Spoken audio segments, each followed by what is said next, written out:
Hi, I'm Sandrino Mangunay. There was a time na nung high school ako, when I looked at the mirror, I asked God, Lord, ba't po ang gwapo ko? Kasi nahihirapan ako. Ang daming nagkakagusto sa akin. As in, every time, kahit saan ako pumunta, basta ang daming nagkakagusto sa akin. Tapos, parang sobrang depressed na ako nun. That was the lowest part of my life talaga na sobrang down ako. Na thinking about that one na parang grabe, bakit? Ba't ako pinanganak ng ganito? Bakit nung high school ako lalo pa akong gumwapo?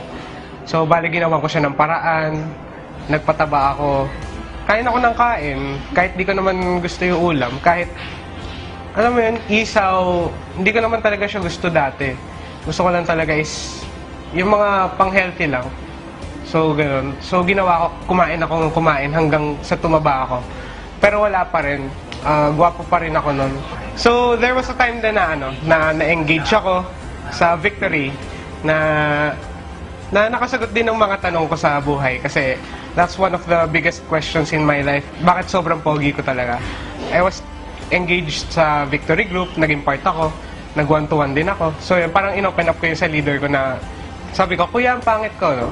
Tapos sabi niya sa akin, hindi pogi ka nga eh. Tapos naiiyak ako nung time na yun.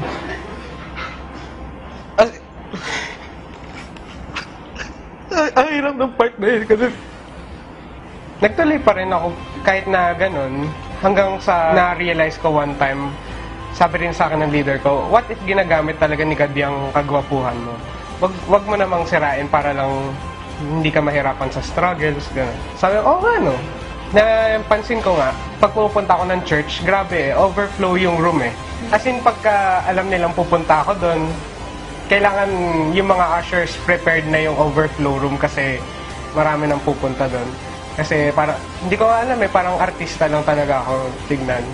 So, I learned to accept that fact na gwapo talaga ako. So, hanggang sa may time na nag-workout na ako ulit, nagpapayat ako, binalik ko yung dati kong katawan. So, eto na ako ngayon.